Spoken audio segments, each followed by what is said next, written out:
حضور صلی اللہ علیہ وسلم نے فرمایا، ایک بوڑھا آدمی میرے پاس آیا، کہنے لگا میں نے اپنی زندگی میں بہت سے گناہ کیے ہیں۔ پھر اللہ کے نبی صلی اللہ علیہ وسلم نے فرمایا، تو یہ تسبیح پڑھ، اللہ تعالیٰ تیرے سارے گناہ معاف فرما دے گا۔ سبحان اللہ۔ بسم اللہ الرحمن الرحیم۔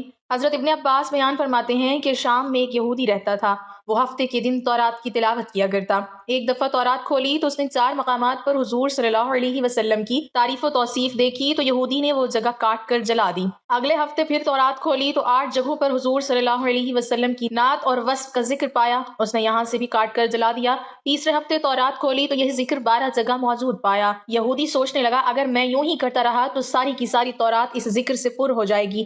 اپنے ساتھیوں سے پوچھنے لگا کہ حضرت محمد صلی اللہ علیہ وسلم کون ہیں؟ تو انہوں نے بتایا کہ ایک جھوٹا شخص، معاذ اللہ، بہتر یہی ہے کہ تو اسے نہ دیکھے۔ یہودی کہنے لگا موسیٰ علیہ السلام کی تورات کی قسم، مجھے اس کی زیارت سے نہ روکو۔ ساتھیوں نے اجازت دے دی۔ یہ اپنی سواری پر سوار ہو کر رات دن منزل بہ منزل چلتا رہا۔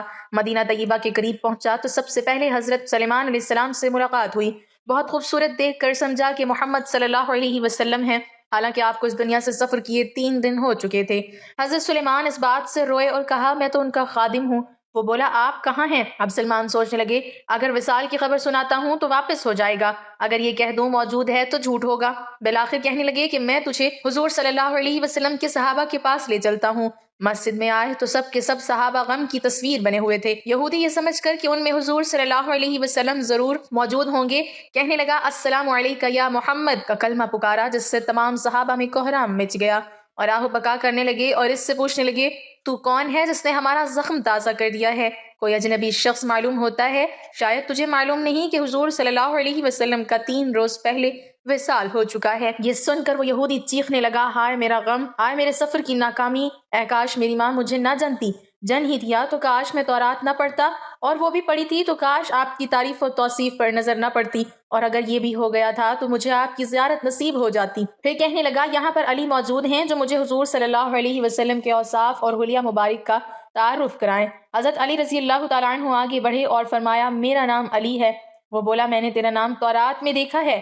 حضرت علی رضی اللہ تعالیٰ عنہ نے حلیہ مبارک بیان کرنا شروع کیا کہ آپ نہ حد سے زیادہ لمبے اور نہ ہی زیادہ چھوٹے تھے، سر مبارک گول تھا اور پیشانی کشادہ، آنکھوں کی سیاہی خوب سیاہ تھی، پلکیں دراز تھیں، ہنسی کے وقت دانتوں سے نورانی شعاع نکلتی تھی، سینے سے ناف تک بالوں کی لکیر تھی، ہتھیلیوں پر گوشت تھا، قدموں کے تلوے قدرے گہرے تھے، بدن کے جوڑوں کی ہڈیاں موٹی تھیں، مثلاً کوہنیاں اور گھٹنے آپ کے شانوں کے درمیان مہر نبوت تھی۔ یہودی کہنے لگا علی تو نے جو کچھ بتایا صحیح بتایا، تورات میں آپ کی تعریف و توصیف اسی طرح موجود ہے۔ حضور صلی اللہ علیہ وسلم کا کپڑا ہو تو میں اسے سونگھنا چاہتا ہوں۔ فرمایا ہاں سلمان جاؤ، فاطمہ سے کہو اپنے ابا کا جبہ ذرا بھیج دو۔ سلمان دروازے پر آئے اور آواز دی اے فخر الانبیاء کے دروازے، اندر حسن و حسین رضی اللہ عنہم رو رہے تھے، لہٰذا دروازے کو کھٹکھٹانا پڑا تو حضرت فاطمہ کی آواز آئی یتیموں کا دروازہ کون کھٹکھٹا رہا ہے؟ حضرت سلیمان نے اپنا نام بتایا اور حضرت علی رضی اللہ تعالیٰ عنہ کا پیغام دیا۔ وہ روتے ہوئے بولی میرے ابا کا جبہ کون پہنے گا؟ حضرت سلمان نے سارا قصہ سنایا۔ آپ جبہ نکال کر لے آئیں جو 7 جگہ سے کھجور کے ریشے سے سلا ہوا تھا۔ حضرت علی رضی اللہ تعالیٰ عنہ نے اسے پکڑ کر سونگھا، پھر دوسرے صحابہ اکرام نے پھر یہودی پکڑ کر سونگنے لگا اور کہتا تھا وہ ایسی عمدہ خوشبو ہے، پھر قبر شریف پر حاضر ہوا، آسمان کی طرف سر اٹھا کر کہنے لگا اے اللہ میں گواہی دیتا ہوں تو واحد ہے، یکتا و یگانہ ہے، کائنات تیری نیاز مند ہے اور تو بے نیاز ہے، اور میں یہ گواہی دیتا ہوں اس قبر شریف والا تیرا حبیب ہے، جو کچھ اس نے فرمایا میں اس کی تصدیق کرتا ہوں اور اس پر ایمان لاتا ہوں۔ اے اللہ اگر میرا اسلام تیری بارگاہ میں قبول ہے تو میری روح کو ابھی قبض کر لے۔ یہ کہہ کر وہیں گر کر جان دے دی۔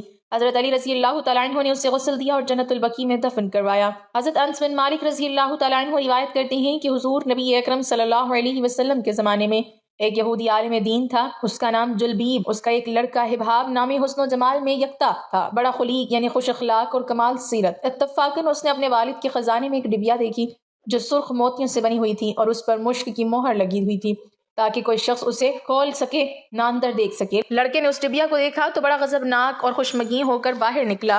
باپ نے وجہ پوچھی تو کہنے لگا ایک عرصہ ہو گیا ہے آپ نے ایک چیز مجھ سے پوشیدہ نہیں رکھی، مگر یہ ڈبیا ہمیشہ بند رکھی ہے، حالانکہ میرے ساتھ آپ کی شفقت و محبت بہت زیادہ ہے۔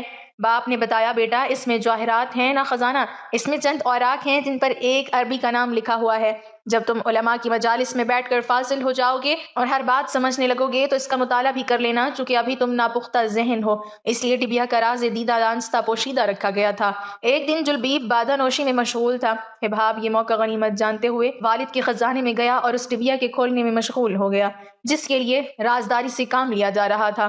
مہر توڑ دی گئی، ٹبیا کا ڈھکنا کھولا ہی تھا کہ نور کی ایک شعاع نمودار ہوئی جس کے سامنے چراغ کی روشنی ماند پڑ گئی۔ ڈبیا کے اندر 2 سفید ورق دکھائی دیے جن پر لا الہ الا اللہ محمد رسول اللہ لکھا تھا۔ اس کلمہ طیبہ کے بعد حضور نبی اکرم صلی اللہ علیہ وسلم کے اوصاف حمیدہ لکھے ہوئے تھے کہ آپ صلی اللہ علیہ وسلم کے آبرو پیوستہ یعنی بھویں ایک دوسرے سے ملی ہوئی ہوں گی، داڑھی مبارک گھنی ہوگی، جس سے بھی اس کا زمانہ میسر ہو اس کی بات سنے، اس کا کلام قرآن ہوگا، اس کا دین اسلام ہوگا، وہ انسانوں کو خدا کی عبادت کی دعوت دے گا، مخالفین سے نہیں ڈرے گا۔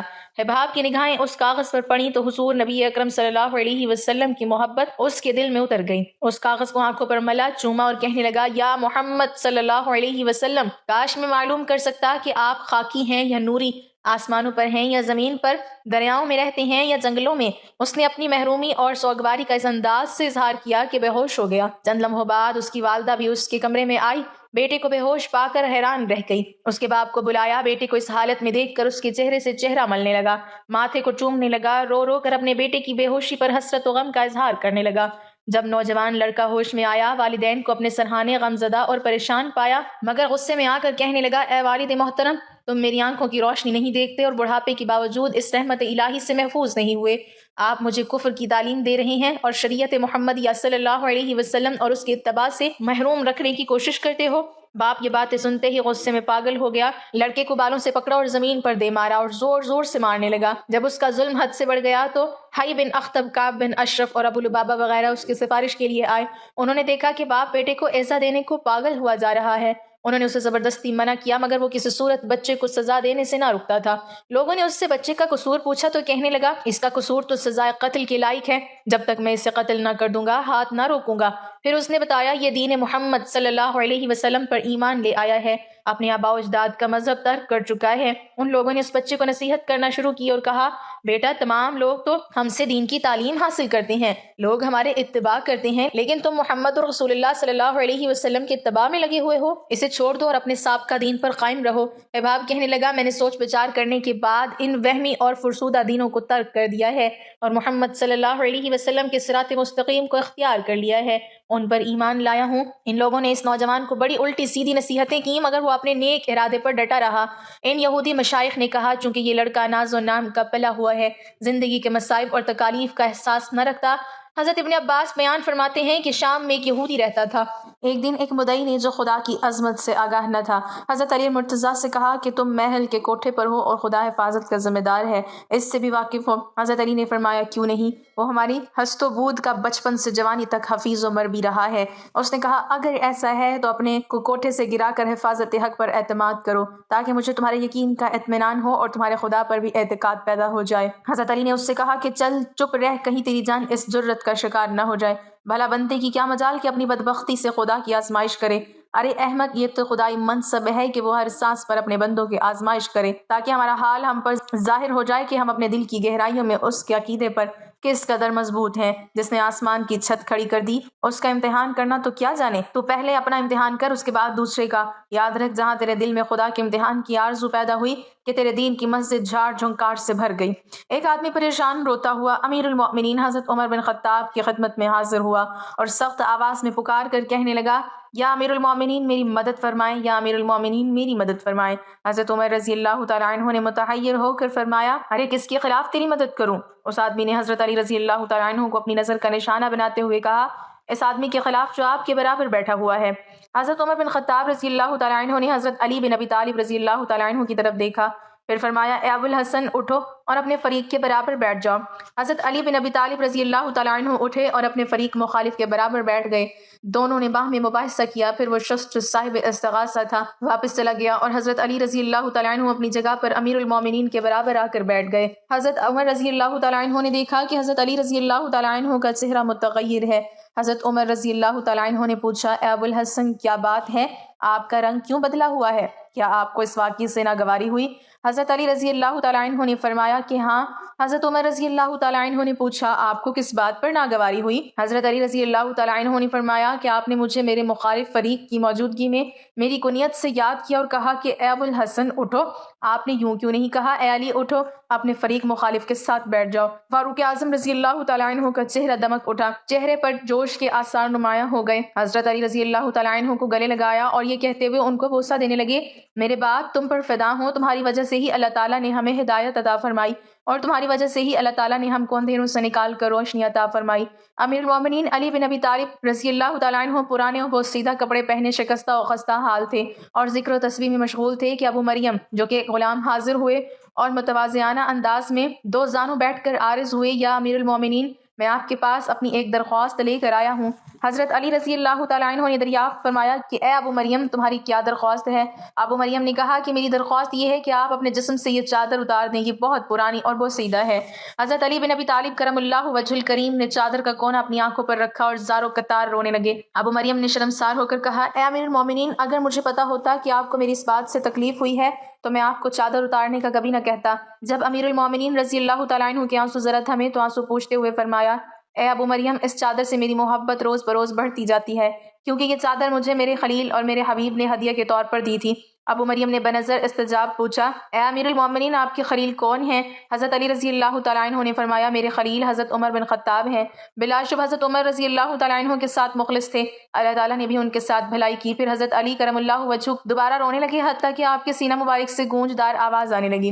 حضرت ابو ذر غفاری رضی اللہ تعالیٰ عنہ سے مروی ہے، وہ فرماتے ہیں ایک دن ایک بوڑھا شخص حضور اکرم صلی اللہ علیہ وسلم کے حجرہ اقدس کے باہر رو رہا تھا، تو اس کی رونے کی آواز آپ صلی اللہ علیہ وسلم نے سنی تو آپ صلی اللہ علیہ وسلم باہر تشریف لے آئے اور فرمایا اے شخص کیوں روتا ہے؟ اس شخص نے عرض کیا یا رسول اللہ صلی اللہ علیہ وسلم ساری زندگی گناہوں میں گزری ہے اور عظیم گناہ رکھتا ہوں، اب وقت ہو چکا ہے کہ اللہ کے عذاب سے ڈرتا ہوں۔ آپ صلی اللہ علیہ وسلم نے فرمایا تو اور کچھ نہ کر، یہ کلمات پڑھ، اللہ تعالیٰ تیرے گناہ معاف فرمائے گا۔ وہ دعا یہ ہے اللہم انی ظلمت نفسی ظلما کثیرا ولا یغفر الذنوب الا انت فاغفر لی مغفرۃ من عندک وارحمنی انک انت الغفور الرحیم۔ حضرت خواجہ حسن بصری رحمۃ اللہ علیہ کے زمانے میں امام ابو عمر رحمۃ اللہ علیہ قرآن پڑھایا کرتے تھے۔ ایک مرتبہ ان کے پاس کوئی شخص قرآن پڑھنے آیا، آپ نے اس کو پڑھانے میں بخل و خیانت کا ارتکاب کیا، اس جرم میں اللہ تعالیٰ نے انہیں سارا کلام حکیم بھلا دیا۔ وہ روتے ہوئے خواجہ حسن بصری رحمۃ اللہ علیہ کے پاس گئے اور سارا معاملہ بیان کیا۔ خواجہ حسن بصری نے فرمایا اے شخص تو حج کو روانہ ہو جا، کیونکہ آج کل حج کے ایام ہیں، اور جب تو حج سے فارغ ہو جائے تو مسجد خائف میں ایک بزرگ محراب میں بیٹھے ہوئے ملیں گے، وہ درود و وظائف میں مشغول ہوں گے، وہ جب تک اپنے معمولات سے فارغ نہ ہو جائیں تو ان سے بات نہ کرنا، جب وہ فارغ ہو جائیں تو تم اپنی حاجت بیان کرنا، ان کی دعا سے پھر تمہیں قرآن حکیم یاد ہو جائے گا۔ ابو عمر نے خواجہ حسن بصری رحمۃ اللہ علیہ کے حکم کی تعمیل کی، حج ادا کیا، پھر مسجد خائف پہنچے اور مسجد کے محراب میں ایک بزرگ کو دیکھا، بہت سارے لوگ ان کے ارد گرد بیٹھے ہوئے تھے۔ تھوڑی دیر بعد سفید پوش پاکیزہ لباس والا ایک شخص وہاں آیا، سب لوگ اس کے گرد بیٹھ گئے، کچھ دیر باتیں ہوئی اور اتنے میں نماز کا وقت ہو گیا۔ سفید لباس والا شخص وہاں سے چلا گیا، دوسرے لوگ بھی چلے گئے۔ جب وہ بزرگ تنہا رہ گئے تو ابو عمر رحمۃ اللہ علیہ ان کے پاس پہنچے اور بعد ان سے اپنا سارا مسئلہ بیان کیا، پھر دعا کی درخواست کی۔ ان بزرگ نے آسمان کی طرف دیکھا اور دعا فرمائی، ابھی انہوں نے دعا ختم نہ کی تھی اور دعا قبول ہو گئی۔ ابو عمر رحمۃ اللہ علیہ کو قرآن پاک یاد آ گیا۔ سبحان اللہ۔ اللہ رب العزت ہم تمام مسلمانوں کو قرآن پڑھنے، اس کو سمجھنے اور اس پر عمل کرنے کی توفیق عطا فرمائے، آمین یا رب العالمین۔ ناظرین کمنٹ باکس میں اللہ تعالیٰ کے 99 ناموں میں سے ایک نام ضرور ٹائپ کریں۔